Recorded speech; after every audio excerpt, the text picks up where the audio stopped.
Les ETF ou Exchange Trading Funds sont dénommés également trackers ou fonds indiciels. Ils constituent peut-être la meilleure solution pour investir et réussir en bourse. En effet, avec un seul ordre, vous pouvez avoir une diversification tant géographique, mais aussi au niveau des secteurs boursiers. Alors ça n'a rien de magique, c'est tout simplement mathématique.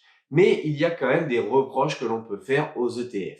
Par exemple, le manque de diversification au niveau monétaire et les frais parfois importants qui peuvent impacter la performance de votre portefeuille boursier. Dans tous les cas, je vais vraiment tout vous expliquer dans cette vidéo, alors c'est parti.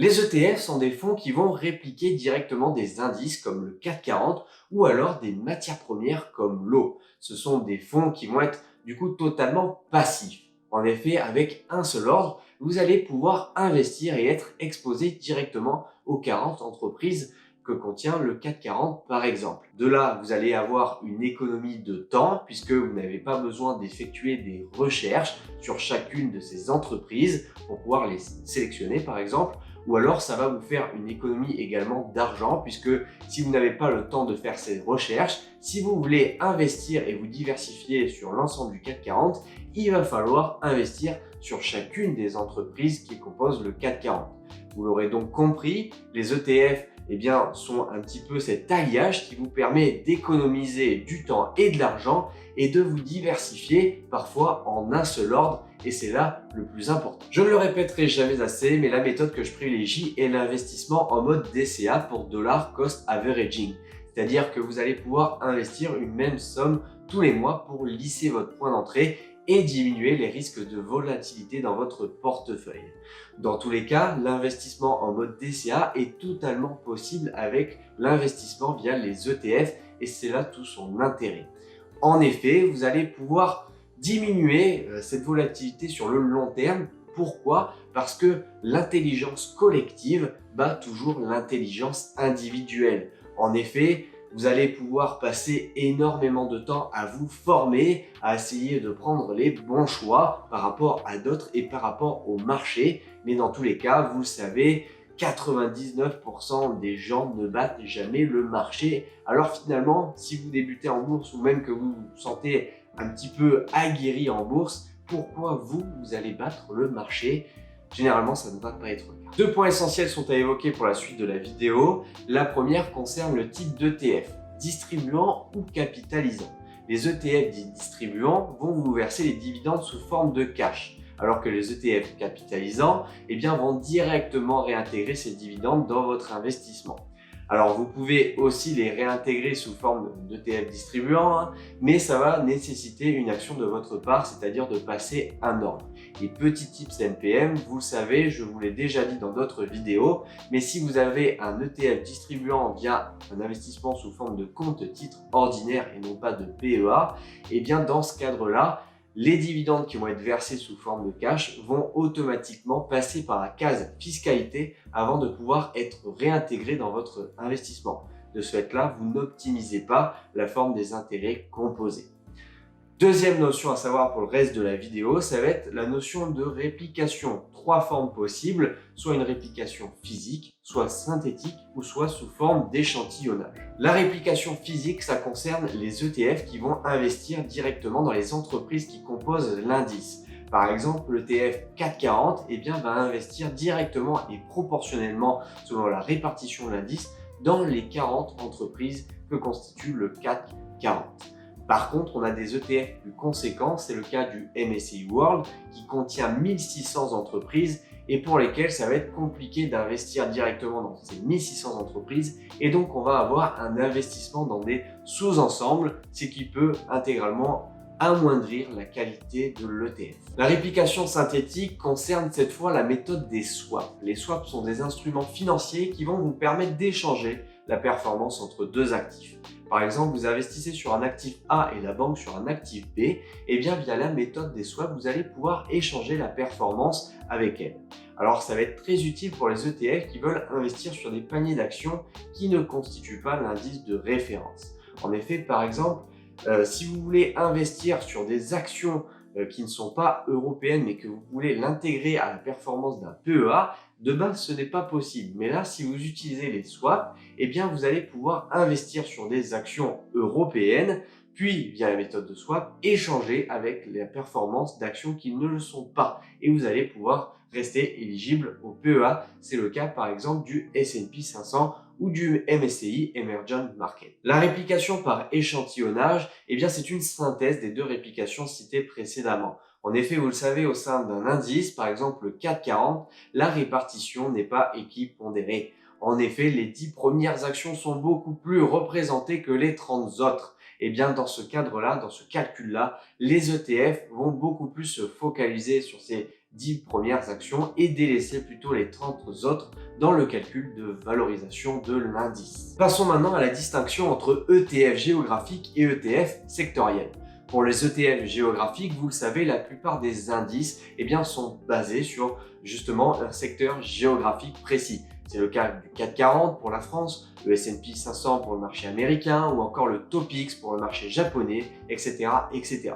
Vous pouvez par contre avoir des ETF qui sont moins spécifiques à un secteur géographique. C'est le cas par exemple de l'Eurostoxx 50 pour le marché européen ou alors le MSCI World pour les pays les plus développés. Dans tous les cas, l'ETF, on va dire géographique, est un excellent moyen de se diversifier en un seul et même ordre. Cerise sur le gâteau, certains sont accessibles via le PEA, cadeau fiscal. Voici quelques ETF intéressants pour un investisseur français. Je vous laisse mettre pause si vous voulez vous attarder un peu plus sur le sujet. Concernant les ETF sectoriels, là vous allez avoir des indices qui vont répliquer des secteurs financiers précis, comme par exemple le secteur de l'eau, de la santé, du marché immobilier ou encore des matières premières, etc.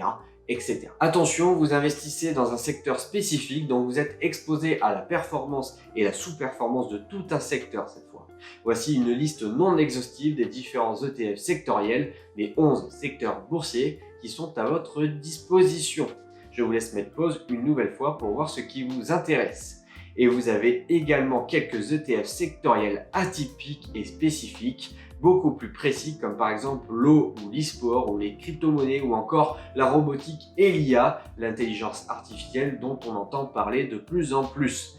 Il y a également d'autres secteurs, je vous laisse une nouvelle fois mettre pause pour voir ce qui vous intéresse. Vous savez comment se constitue un ETF, vous savez sur quel ETF vous voulez investir, et bien maintenant il va falloir passer par la case investissement. 3 leviers possibles, l'investissement via le PEA, le plan d'épargne en action, l'investissement via l'assurance vie ou enfin l'investissement via le CTO, le compte titre ordinaire.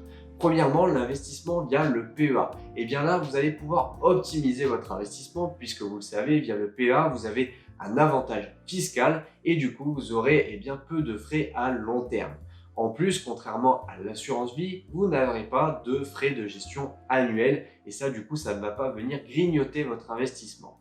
Enfin, vous l'avez vu précédemment, beaucoup d'ETF sont éligibles au PEA, donc il y a fort à parier que vous trouvez votre bonheur. Dans tous les cas, et si ça vous intéresse, j'ai fait une vidéo complète sur le PEA, je vous le remets au de votre écran. Deuxièmement, du coup, l'investissement via l'assurance vie, là, vous le savez, il va y avoir des frais de gestion annuels. En effet, les frais de gestion vont concerner les unités de compte et donc les ETF. Pour les meilleures assurances vie, on oscille entre 0,60% jusqu'à 1% de frais de gestion annuels. C'est donc autant de performances en moins sur votre investissement et donc ça va venir grignoter un petit peu cet investissement au fur et à mesure. Dans tous les cas, si ça vous intéresse une nouvelle fois, j'ai fait une vidéo complète sur les assurances vie. Ça peut vous aider vraiment à comprendre et optimiser votre investissement via ce produit. Dernier produit d'investissement, ça va être disponible via le compte titre ordinaire, le CTO, et comparé aux deux précédents, je vous l'ai dit, nous n'avons pas d'avantages fiscaux dans ce cas-ci puisque les intérêts vont être directement impactés avec la flat tax, donc le prélèvement forfaitaire unique en français, à hauteur de 30%. Et si vous avez, je vous l'ai dit précédemment, un ETF distribuant, eh bien ces dividendes vont être directement impactés avec cette flat tax. Donc faites très attention à tout prendre en compte dans votre calcul. Si ça vous intéresse, par contre, il y a des brokers qui vous permettent d'investir sur une certaine sélection d'ETF et de façon régulière via la méthode DCA et le tout avec 0 € de frais. Donc si ça vous intéresse, j'ai fait une vidéo complète sur la comparaison des brokers. Je vous le remets en haut de votre écran une nouvelle fois. Vous avez la méthodologie, mais comment l'appliquer? C'est toujours la même question. En effet, il y a des centaines de produits d'ETF qui sont à votre disposition et lesquels choisir. Mon conseil est toujours le même. Essayez de privilégier des ETF et donc des produits qui sont adossés à des bourses mondialement connues, voire même qui répliquent plusieurs actions dans le monde entier. Ça va vous permettre, certes, d'avoir une performance peut-être moins élevée, mais jugée plus sûre au regard du risque. Dans tous les cas, faites toujours le bon alliage selon votre profil. D'ailleurs, en parlant de profil, l'investissement ETF n'est peut-être pas ce que vous préférez. Vous préférez peut-être les actions et donc là, avant de vous lancer et de faire votre choix, je vous conseille une nouvelle fois de regarder la vidéo qui concerne actions ou ETF. Pour continuer sur les ETF, vous avez les ETF hedgés ou non hedgés. Qu'est-ce que ça signifie? Eh bien, vous le savez, la plupart des ETF sont émis en dollars. Du coup, vous avez le double risque, le risque de performance de l'ETF, mais également le risque de performance monétaire. Eh bien, pour vous couvrir de ce risque, vous avez des ETF dits hedgés, c'est-à-dire qui vont vous donner une assurance contre ce risque de change. C'est le cas par exemple de l'ETF Amundi S&P 500 hedgé et donc qui va vous couvrir de ce risque entre dollars et euros. Par contre, qui dit assurance supplémentaire dit forcément frais supplémentaires qui va venir grignoter votre performance annuelle.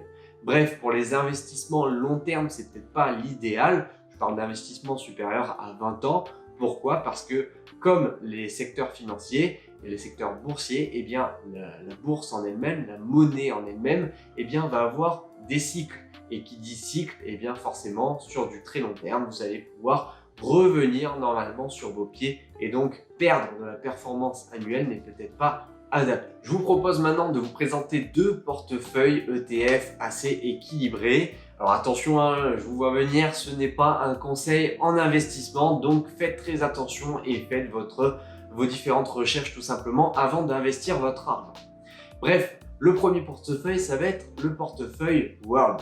En effet, vous allez pouvoir investir sur l'ETF World qui va vous permettre de vous diversifier tant géographiquement mais également au niveau des secteurs boursiers et le tout à moindre frais parce que ça peut être exécuté en un seul ordre. L'ETF World représente 1650 des plus grandes sociétés cotées mondialement. Alors le Amundi MSCI World UCITS ETF semble tout indiquer. L'ETF est capitalisant, émis en euros et avec des frais de gestion annuels de 0,38%. Cerise sur le gâteau, vous le trouverez sur le PEA et certaines assurances vie. Un deuxième portefeuille présenté va être un portefeuille qui va être constitué de 4 ETF pour reproduire le Tracker World.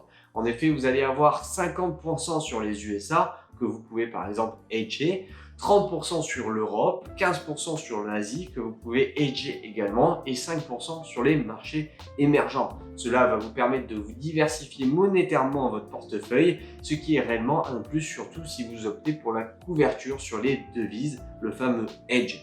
Néanmoins, cela vous demandera plus de motivation et de discipline pour rééquilibrer régulièrement votre portefeuille entre les ETF sur le long terme. Voilà, on arrive déjà à la fin de cette vidéo et j'espère que vous en avez appris beaucoup sur l'ETF qui est vraiment un produit d'investissement assez sympathique puisqu'en effet, via des fois un seul ordre, vous pouvez vous diversifier tant géographiquement qu'au niveau des secteurs boursiers et donc ça, c'est très intéressant. En plus de ça, vous pouvez coupler cet investissement à la méthode DCA que je vous préconise à chaque fois pour lisser votre prix d'achat et donc votre prix d'entrée et donc peut-être augmenter votre performance en fonction de ce que fait le marché par la suite. Et en plus de ça, vous pouvez en plus optimiser via les avantages fiscaux que vous octroie l'État français, comme par exemple l'investissement sous forme de PEA ou encore d'assurance vie. Vous l'avez vu, il y a pas mal d'ETF éligibles au PEA, il n'y a plus qu'à faire votre choix, mais ne restez pas borné sur le PEA, ça peut être très intéressant d'élargir votre scope également à l'investissement CTO, même s'il y a cette case fiscalité de 30%, vous pouvez via les ETF capitalisants, attention pas distribuants, eh bien essayer de gérer cette fiscalité. Bref, dans tous les cas, étudiez vraiment ces ETF avant d'investir votre argent. Essayez bien d'analyser les différents brokers. Essayez de voir également si les ETF sont faits pour vous. Je vous ai fait une vidéo complète sur actions vs ETF. Peut-être que les ETF ne sont pas faits pour vous. Donc, étudiez vraiment tout avant de mettre votre argent. Fixez-vous des objectifs. Devenez riche. C'était Mathias. Ciao, ciao.